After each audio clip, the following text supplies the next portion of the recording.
Hello everyone, welcome back to my channel exam success Mantra. और आज हम डीएलएड की अपनी अगली क्लास लेने वाले हैं जो हमारा पेपर 4 से है, समकालीन भारतीय समाज। और इसमें जो क्वेश्चन है ये 5 नंबर में पूछा गया क्वेश्चन है। क्वेश्चन इस तरह से पूछा गया था कि भारतीय समाज के निर्माण में उद्देश्य प्रस्ताव की क्या महत्व है। भारतीय संविधान का जब निर्माण हुआ था तो उसमें एक उद्देश्य प्रस्ताव रखा गया था। किसके द्वारा रखा गया था? जवाहरलाल नेहरू के द्वारा रखा गया था। और ये रखा गया था 13 दिसंबर 1946 को रखा गया था। कब रखा गया था? 13 दिसंबर 1946 को रखा गया था।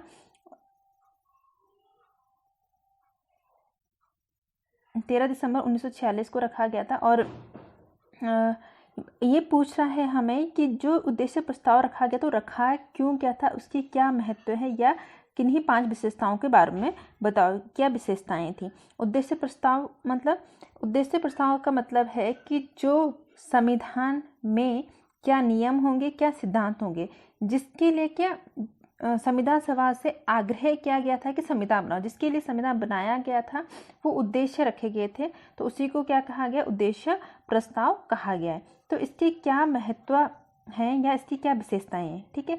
तो पहले है कि उद्देश्य प्रस्ताव में हमें निम्न सिद्धांत, भावना, विचार देखने को मिलते हैं। मतलब उद्देश्य प्रस्ताव में क्या है, जो बातें मैं आगे बताऊंगी वो चीज़ें हमें उसे देखने में मिलती हैं। सबसे पहले जो संविधान सभा थी उसने 2 लक्ष्य रखे। कितने?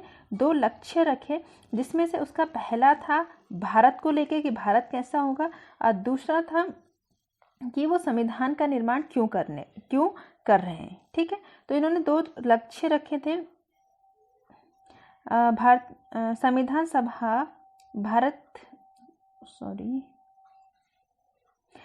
सभा ने क्या करते थे? 2 लक्ष्य रखे थे, जिसमें उनका पहला था कि भारत को एक स्वतंत्र, प्रभुत्व संपन्न, लोकतांत्रिक गणराज्य घोषित करने। पहला क्या था? जो भारत है उसको क्या? स्वतंत्र, प्रभुत्व संपन्न का मतलब है कि जो भारत है उसके जो मामले हैं, चाहे वो आंतरिक मामले हैं चाहे वो बाह्य मामले हैं, देश के अंदर है देश के बाहर के, वो स्वतंत्र है, उस पर किसी का दबाव नहीं, किसी बाह्य देश का दबाव नहीं होगा। लोकतांत्रिक और गणराज्य। लोकतांत्रिक मतलब जिसमें लोक का तंत्र हो गई है, जनता जिसमें डिसाइड करिए, जनता द्वारा चुने गए नागरिक जिसमें डिसाइड करते हैं। गणराज्य का मतलब होता है डायरेक्ट जनता जो नागरिकों को चुनती वो कार्य नहीं करते हैं, बल्कि जनता जिन नागरिकों को चुनते हैं वो नागरिक फिर किसी नागरिक को चुनते हैं, वो क्या करता है? उस शासन प्रणाली को चलाता है। तो एक तो ये था उनका कि प्रभुत्व संपन्न, लोकतांत्रिक और गणराज्य घोषित करना है, ठीक है। दूसरा ये भावी सरकार। अभी स्थायी सरकार बनी थी, जैसे हमारा देश स्वतंत्र हुआ तो सबसे पहले एक स्थायी सरकार बनाएंगे। लेकिन अब हमें एक वो सरकार, जैसे अगर हम मान लो प्रेजेंट सरकार 5 साल तक है, आगे फिर सरकार बनेगी, तो उस सरकार कैसे बनेगी उसके लिए तो भावी सरकार के निर्माण के लिए एक संविधान निर्माण करने में अपनी मजबूत पवित्र लक्ष्य घोषित किया। दूसरा लक्ष्य क्या था? कि भविष्य की सरकार निर्माण करने के लिए संविधान का निर्माण करना, कानून बनाना कि किस बेस पे सरकार का निर्वाचन होगा, किस बेस पे सरकार बनेगी। ये 2 लक्ष्य को उन्होंने घोषित करे। इसके लिए कि उन्होंने पवित्र और मजबूत लक्ष्य की घोषणा करते, ये उन्होंने पहला उद्देश्य रखा, ठीक है। अगले उद्देश्य वो ये था सेकंड कि ब्रिटिश भारत। दूसरा था कि जो भारत है उसको हमें क्या करना? एक संघ बनाना। मतलब पूरा भारत एक ही होगा, पूरे जितने भारत के अंदर क्षेत्र होंगे सबके सेम कानून लागू होंगे, सेम नियम सबके लिए होंगे, सेम प्रकार की स्वतंत्रताएं सबको मिलेंगी। मतलब मेन क्या था? उनको एक संघ बनाना था भारत को। उनको क्या करना था? एक संघ बनाना था। और इसके लिए क्या कहा उन्होंने कहा जो ब्रिटिश भारत है, ब्रिटिश भारत मतलब भारत उस समय जब आज़ाद हो रहा था उस समय क्या था? भारत का कुछ हिस्सा क्या था? ब्रिटिश के अधीन था। तो जितना हिस्सा ब्रिटिश के अंदर था उसे हम क्या कहते हैं? ब्रिटिश भारत कहते हैं। लेकिन कुछ क्या स्वतंत्र हिस्से थे, जिसमें क्या थी? जो रियासतें हैं, जैसे कि टीरी रियासतें कुछ राजाओं के अंतर्गत थी, तो कुछ स्वतंत्र हिस्से थे। तो उन्होंने कहा कि भारत को एक संघ बनाने के लिए जो ब्रिटिश भारत, वर्तमान भारतीय राज्य भूभाग जो ब्रिटिश भारत के अंदर स्वतंत्र राज्य हैं वो, या और ऐसे अन्य भाग जो इस समय ब्रिटिश भारत और भारतीय रियासत क्षेत्र से बाहर है। मतलब जो ना तो ब्रिटिश भारत में है और ना ही रियासत मतलब स्वतंत्र क्षेत्र है, अगर वो प्रभुत्व संपन्न भारत में आना चाहते हैं, अगर वो अपने आप को प्रभुत्व संपन्न भारत में या भारत में विलीन करना चाहते हैं तो सभी का एक संघ बनेगा। ठीक है, समझ आया पॉइंट। मतलब एक उनका उद्देश्य क्या था, संविधान का उद्देश्य क्या, भारत को एक संघ बनाना। और भारत उस समय कई टुकड़ों में बन रहा था, जैसे कुछ ब्रिटिश भारत थे, कुछ रियासतें थे, कुछ छोटे छोटे रजवाड़े थे, है ना। तो ये सब चीज़ें अगर वो भारत में मिलना चाहते हैं तो सबका एक ही संघ होगा, अलग अलग नहीं होगा, सबके लिए नियम कानून एक जैसे होंगे। इतनी बात समझ आई। नेक्स्ट पॉइंट की ओर बढ़ते हैं। अगला था कि उन्होंने जो भारत की अब अलग अलग भूभाग है, माना भारत एक संघ है पूरा, ठीक है। वर्तमान में क्या है, जैसे उत्तराखंड हो गया, हरियाणा हो गया, चंडीगढ़ हो, ये हिमाचल प्रदेश हो गया, ये कि अलग अलग राज्य हैं, तो इनकी अपनी अपनी सीमाएं हैं। तो उस सीमा से रिलेटेड उसने कुछ बातें कही हैं। उन्हें कहा उन सभी भूभागों को जो अपनी वर्तमान सीमा जिसका निर्धारण संविधान के कानून के अनुसार किया गया, मतलब वह भूभाग जिसकी जो अपनी सीमा है और वो सीमा का निर्धारण किसने किया, संविधान के कानून के हिसाब से किया गया। एक सीमा बनाई गई कि हाँ ये हरियाणा की सीमा है, ये जम्मू कश्मीर की सीमा है, ये हरियाणा की सीमा है, ये उत्तराखंड की सीमा है। इस तरह से कानून के अनुसार वो सीमाएं बनाएंगे। तो वो सभी क्षेत्र क्या कहलाएंगे, स्वायत्त क्षेत्र के रूप में जाने जाएंगे। और वे शासन और सरकार की उन सभी शक्तियों का प्रयोग, शासन और सरकार जो शक्तियां अपने देश को देगी तो उन सभी शक्तियों का प्रयोग करेंगे।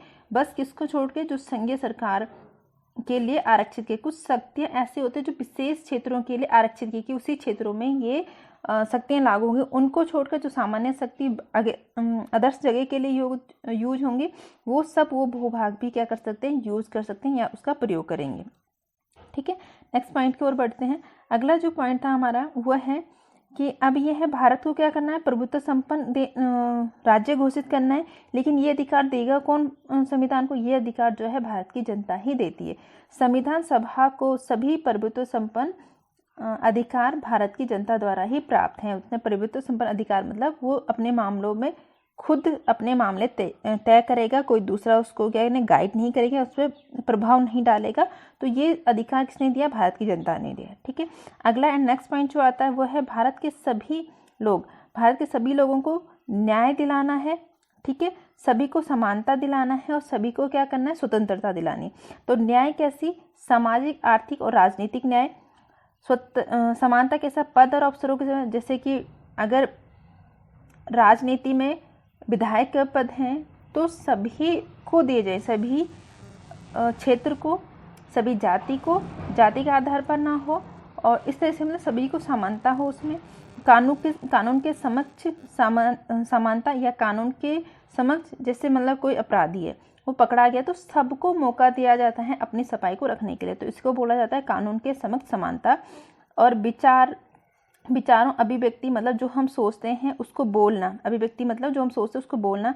विश्वास, किसी भी धर्म में विश्वास रखना है, किसी भी देवी देवता धर्म की पूजा पाठ करना है, कोई भी व्यवसाय अपनाना, किसी भी संघ का सदस्य बने या कोई भी कार्य करने की स्वतंत्रता होगी। ये उनका उद्देश्य, तीन चीज, एक न्याय दिलाना, एक सबको समानता दिलाना, सबको स्वतंत्रता दिलाना। ठीक है, किसके अनुसार हो, कानून और सार्वजनिक नैतिकता के अनुसार होगी। कानूनी रूप से सबको समानता दे, अगर कानूनी रूप से ना हो तो जो बलशाली लोग होंगे या बलशाली तबका होगा समाज में, वो क्या करेगा, अपने लिए अच्छी व्यवस्था रखेगा और दूसरों के दबाने की कोशिश करेगा ताकि वो हमेशा सत्ता में बने रहे। इसलिए उन्होंने क्या है कि स्वतंत्रता, समानता और न्याय सबके लिए जो व्यवस्था की जाएगी वो कानून के अनुसार करेगा, सार्वजनिक नैतिकता के हिसाब से सार्वजनिक रूप से किया, सभी के लिए होगा।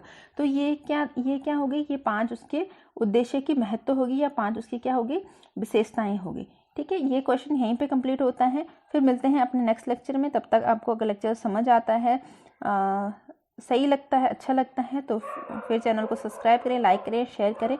ठीक है, फिर मिलते हैं अपने नेक्स्ट लेक्चर में।